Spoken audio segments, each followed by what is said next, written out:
the earth, riches, and wisdom. So we have, even right there... What's his name?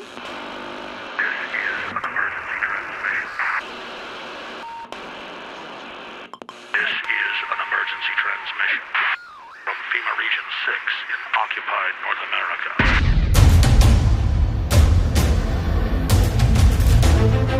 There is a war. It's happening now. It will decide the fate of humanity. The time to choose sides has come. We are the resistance. We are the info war.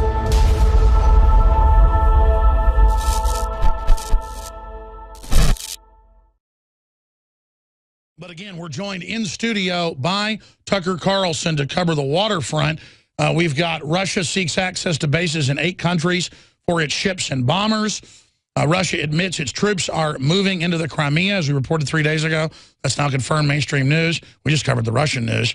Ousted president emerges at press conferences defiant, says they'll fight fascist hooligans. Look, I don't romanticize the Russians here. But at the same time, you've got Soros funding known neo-Nazi groups who've now gotten number 3 positions in the government, who really do wear giant swastikas around their necks. Simply amazing. That's one of the stories up on Infowars.com. U.S.-backed neo-Nazi party given key roles in Ukrainian government. And I was looking at this story this morning and going over at McCain meeting with him a few months ago. It is simply amazing that 1 month he's meeting with Al-Qaeda in Syria to hand over Syria to him. And then the next month he's meeting with the modern official Nazi party, now being put into official government positions. And their campaign slogans are blonde-haired, blue-eyed people with lightning bolts flying out of their hands like Emperor Palpatine. I mean, you cannot make this up. I'm going to cover it later after Tucker leaves us in detail. I'll read all the names, you name it. But again, if it was a real democracy move and libertarians, or it was like Poland throwing the Russians out or whatever at the end of the Cold War, I'd be all for it. This, though, is a big power struggle between the Russian corrupt system and the EU. And the EU, I think, is the more virulent of the cancers that's trying to take over the world. But Tucker Carlson is here with us. We're honored to have him. DailyCaller.com. You've heard my little intro rant here. What is your take on the situation in the Ukraine right now? But my take, first of all, thanks a lot for having me. That's great having you, man. Yeah, I was in Austin. I've always wanted to meet you. And You're down here hunting? Yes, I'm here boar hunting, and I thought no boar hunting trip would be... That's why we got the guns out. Here, just sit there with that. It'll make you feel more comfortable. There you go. I'm holding a rifle chambered in 7.62 and glad to be... That's a Navy SEALs use that. That's a Reaper. Oh, it's fantastic. Thank you. Would you like it? It's a gift. I live in Washington, D.C., so I'm not even going to apply even... No, but it makes it more comfortable. We'll just sit here, you know. It's fantastic. We're celebrating Piers Morgan being bye-bye, but go ahead. By the way, the one thing I believe in is in the Second Amendment. No, I mean, look, I'm very... skeptical of a lot of so-called freedom movements in other countries. The bottom line is it's very hard to understand the dynamic on the ground outside of the United States. And so before we start giving our money, arms, prestige to various groups trying to overthrow this or that government around the world, we probably got to know who they are and what their agenda is, and often we don't. You're seeing it right now in Syria. I'm not defending the Assad regime. I'm merely saying just because Bashar Assad is a bad guy doesn't mean that people who oppose him are good guys. And so we should pause before we start sending him weapons. But so often we don't. We just weigh in like we know what we're doing. And the blowback and the unintended consequences are sometimes profound, as you know. And as you know, because you wrote about this last year, now they're openly in the Washington Post saying, oh, my God, Al-Qaeda got all these weapons. They may attack Europe with them. It's incredible. So the weapons out of Benghazi into Syria are already leaking all over the place. And we have a right to know that, by the way. I mean, you know, half of what the government does seems sometimes like it's classified. And if we're arming a rebel group in Syria, you know, maybe all the details shouldn't be public, but that basic fact ought to be public, and it's not. You know, they keep it from us. And what do you make of the new Washington Post article out today where the Al-Qaeda rebels with Al-Qaeda flags are chopping people's hands off because they don't follow the religious rules? And it says the extremist Syrian group deemed too radical even for Al-Qaeda. Well, wait, they have Al-Qaeda flags. They have the Wahhabist flags, are now chopping people's hands off for not joining them. I mean, look, they're savages, obviously. In the end, it seems to me our interest in other countries is stability. And so, you know, for all the talk, I mean, the irony is, for example, in Egypt, the Obama administration was talking about, you know, the right of the Egyptian people to determine their own future and to be free. So we, in effect, backed the overthrow of Mubarak. A year and a half, 2 years later, the people of Egypt are less free. The Islamists have more power. So again, the paradox is sometimes as we pursue liberation in the rest of the world, we wind up abetting tyranny. And so we should just like be humble, understand what you don't understand, understand that there are always consequences you can't foresee. Sometimes it's better just to, you know, don't just do something, stand there. Restraint is called for. And no one ever says that out loud because you sound weak when you say it, but it's true. Well, saber rattling with Iran, all the numbers show, props up the mullahs. Exactly. And then saber rattling with Putin actually strengthens his position in Russia. And I just don't see how the State Department could be involved in giving top ministerial jobs in Western Ukraine now in Kiev to known neo-Nazis. Well, look, Cuba is the perfect example. I hate Fidel Castro and his brother Raul. I think communism is the most evil system ever devised. I truly hated the Soviet Union. I'm not defending Cuba at all. My only point is our embargo against Cuba clearly allowed Fidel to stay in power longer. So, you know, think through what you want the end result to be and then, you know, do wise things in order to bring it about. I mean, you can wind up helping people by attacking them, I guess is the obvious point. I want to get into GOP and the whole libertarian movement, the Tea Party, and the battle that's going on there. But one of your compadres from the Daily Caller was here, and he said that we ought to bring up the point, which is a really good question I didn't think to ask, about how Wall Street is so behind Obama and how the Republicans are behind Obama. The leadership is not wanting to repeal Obamacare. What do you think is behind that? Because that's what's making the Tea Party so upset. Well, there's been a huge shift in American culture and American politics that people rarely mention, and that is that rich people now vote Democrat. Rich people and poor people vote Democrat. This is a broad generalization, but it's generally true, and everyone else doesn't. And so Wall Street absolutely is responsible for Obama's election, or partly responsible in 2008. They supported him. They financed his campaign, even to some extent in 2012, and they are united. Wall Street is united with the Democratic Party and with some in the Republican leadership on the question of immigration. Low-skilled immigration obviously raises profits for some companies. It also brings in Democratic voters. And so there is this unspoken arrangement between the two parties, the leadership of the two parties, to back what they call immigration reform, increasing, not just legalizing the 12 or 13 million illegal aliens here, but in doubling the number of legal entrants, low-skilled labor into the country, because it helps both the parties. I just don't think it helps middle-class Americans at all, and I don't think there's any evidence it does. But he's already, by fiat, legalizing most of the people and not deporting them. I saw that, I think it was in the Daily Caller just the other day, that they've slashed the number of people in court that they're actually beating. You know what? Let's skip this network break. This is too important. We're going to skip that break right there. I can do that occasionally. Because I'm on radio show. It sounds like fun. Well, no, it does cost the network money, but that's, you know, whatever. We do it sometimes because I just want to keep talking about this. Where do you see it all going? Because I see the elite in this country thinking short term about their profits instead of thinking long term about the integrity of the nation. I mean, this country's infrastructure, all of it is just rotting.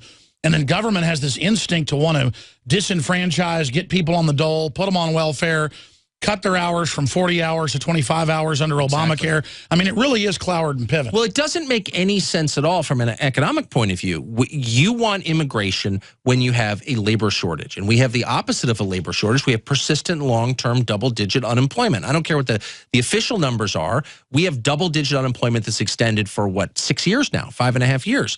You can't tell me that we have a labor shortage. We have just the opposite. So why are we why are we doubling the number of legal workers? Because they work cheaper. Now, that's great for the businesses that employ them, and I understand that. I'm not attacking business. I'm merely saying it's not so great for people who already live here. The U.S. government has one job, only one job, and that's to look out for the interests and the safety of American citizens, not for people in Guatemala who want to come here, not for the striving masses around the world. It'd be nice if we could help them, but that's not our main job. Our main job is to watch out for people who are already here and citizens here, Americans. And that scheme, importing millions, literally doubling the number of legal workers here, shafts Americans because it undercuts their wages. It's really, really simple. There's no defending that. Well, I agree with you, and the numbers are very clear. This isn't even really debatable if someone is educated about basic economics. Look at Switzerland. They don't let anybody in. Their money gains value, doesn't lose it, and they only let skilled people in, and they absolutely are the richest country in the world, highest standard of living. Versus here, as Ross Perot said, you bring in giant unskilled groups, it doesn't raise your country, it drives down the overall standard of living. We become like Guatemala or Nigeria, they don't become like us. Well, exactly. California, where I grew up in Southern California, California, when I was a child, I'm about to turn 45, was one of the richest states in the country. It had a great school system and had great infrastructure. And it was also, by the way, a pretty conservative state. It voted Republican in presidential campaigns. One of the reasons that the main reason all of that has changed, the schools have disintegrated. It's too crowded for the infrastructure that exists. And the state has moved dramatically left. Immigration. That's the reason. The demographic balance of the state changed. It is more like Oaxaca than it used to be. I'm not attacking anybody. I like Mexican immigrants because they work hard and they don't beg, and I'm not a bigot. But it doesn't change the fact. It doesn't change the fact that like 80-something% vote to take my guns, and until we're able to deprogram these people, they get here and they get the the welfare. They believe the Democratic Party is for them. The Republican Party leadership goes along with it.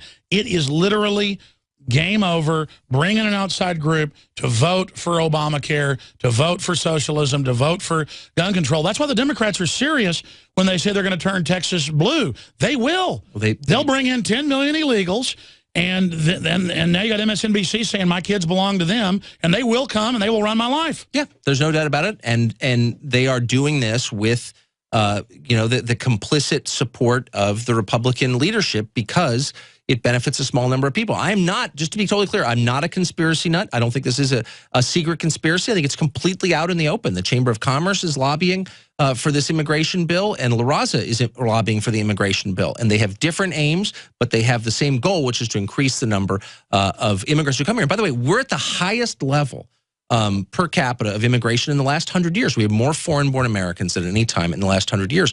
We've absorbed an awful lot, more than 1 million. It's a political takeover. For 50 years. And the people part of the takeover are going to have their prosperity destroyed. It's not like they're even taking over and they're going to win. They're taking over, and it's going to be Oaxaca. Well, it's awesome for rich people. I live in an affluent neighborhood in Washington, D.C. D.C. is the richest city in America, and immigration is great for us because it's good for business, and it's awesome for people seeking inexpensive help. I mean, to be totally blunt with you.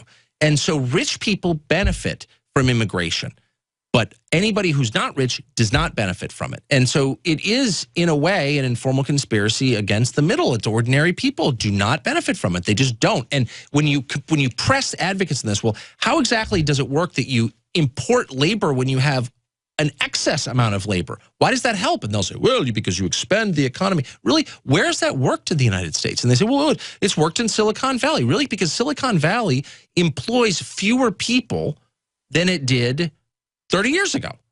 So I'm not attacking Silicon Valley. I'm merely saying that, the current information and finance-based economy we have does benefit people, but it benefits as a proportion of the population, a smaller number of people than the manufacturing economy we used to have. So Obama looks around and he's like, I'm upset about income inequality. Well, you should be, because you get an unstable country when you have dramatic disparities in income. But do you understand why we have it? We have it partly, maybe largely, because of immigration. That's right. And, of course, you know what La Raza stands for. The race. And my issue is I look at the Democratic Party and the demographics, and I've always been nonpartisan, but you can see they're going to get rid of the Republican Party right now. They are making it commit suicide. The Republicans are absolutely helping in this, and I don't want to have a total one-party system. We already almost have this with these committee chairmen. But when you look at La Raza and Mecha and their slogans, for those inside our group, everything, for those outside the group, nothing, and you look at how the Democrats were anti-civil rights, anti-Civil Rights Act, anti-voting rights, up until the Republicans beat them, and people like my grandfather ran for office in Texas and won, as a Republican when nobody was a Republican in the state, back in the 60s. And the Democrats went from being the Ku Klux Klan party of race with Senator Byrd and all them to literally going, okay, we're going to go race politic with the minorities, make them the majority. And so basically they went and started financing Mecha La Raza, all of the Ford Foundation, and that's why you have this new race-based system where we all have been conditioned as Republicans or as libertarians or as white people to be, oh my gosh, we're loving, you know, we're not racist, yes, please, you know, do whatever, I'm sorry, I'm white, beat ourselves with whips on the head. And then meanwhile, the Democrats have just recreated the Ku Klux Klan movement, but they've done it with minorities. Yeah, there's a lot of truth in that. I wish there weren't. I mean, there's no question that the country is more race conscious than it was when I was a kid. I thought we were moving away. I hate segregation. Clarence Thomas said that and got demonized last week. But it's just factually true. We went from my kids, I have 4 children, and they learn all about segregation. In fact, it's one of the few things I learned about in school, and how horrible it was. And I agree with them completely. The idea that the federal government would take sides based on race is immoral and horrifying. And I always want to say them, but I never do because I don't want to upset them because they're too young. We do that now. The federal government takes sides and hands out spoils based on your skin color. It hasn't changed. In fact, it's become even more entrenched. What was once a tradition in the South and the law in southern states is now national under the rubric of diversity. Here's the problem with it. Not only is it unfair, it also creates undue ethnic awareness, which you don't want, and it's going to create ethnic politics. And the problem with ethnic politics is it's inherently unreasonable. People hate each other. If you and that's Democrat, big city it's scary, politics, where they break everybody. The Romans 2,000 years ago controlled Rome, where they broke into ethnic groups. We're just going back to the great game. Here's why you don't want it. Every other country has it. We've never had it.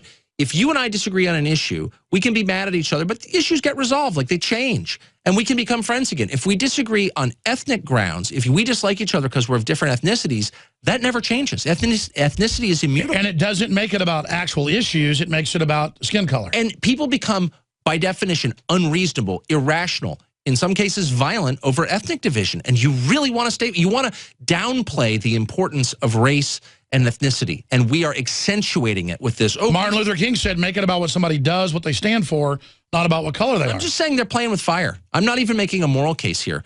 I could, because it is immoral, but leave that aside. An atheist could agree that it is dangerous to fuel this fire. It can get out of control. There isn't a... No, you're right. Race stuff is like a religion. Oh, man, but you don't want to mess with it. Because people, I mean, it just can flare up. I've traveled to a lot of countries and covered a lot of conflict around the world. And the one thing almost every place I've ever been has in common, at its core, the conflict is an ethnic conflict. That is the case in Iraq, Sunni, Kurd, Shia. They hate each other not because of what they believe, but because of who they are. We don't want that here. Same thing in Egypt? Exactly. Same thing in Ukraine. It's Catholic Orthodox. It's also Russian Ukrainian. That's why you're seeing what's happening in Crimea. Crimea is 70% ethnic Russians who are different from ethnic Ukrainians. The distinction seems minor to us. It's not minor to them. It's central to them. Well, that's right. And plus the Ukrainians ran into Russia during World War II and killed a bunch of Russians. Then vice versa, the Russians came in and killed them. Yeah, and Stalin starved half of Ukraine in 1938, the biggest famine in human history. So like there's a lot that we don't perceive because to us, everyone's the same. They're all foreigners. But no, they break down along ethnic lines. You don't want that here. And we're accelerating it. The globalists have controlled the mainstream media for a long time, but now they're expanding, making the weaponization even more vicious and deceptive. All the major networks are state-run. We are partnering this year with the NFL. The NFL has become a political weapon against the Second Amendment and pushes Obamacare. MSNBC tells us that our children belong to the state. We have to break through our kind of private idea that kids belong to their parents or kids belong to their families and recognize that kids belong to whole communities. The brainwashing media machine has been turned up on high, and it's time for humanity to double down on the true people's media and strike back against the tyrants that are destroying our civilization with their lies and fraud. We are the resistance. You are the resistance. You are the info war. It is more important than ever to realize that we are not the alternative media. We are the true media. The establishment dinosaur press is dying. We are in an information war, and we are losing that war. Join us at InfoWarsNews.com and PrisonPlanet.tv. Members can share their memberships with up to 11 people. By subscribing, you will literally be buying war bonds in the info war to expand our operation in the face of the tyrants. Join us at PrisonPlanet.tv.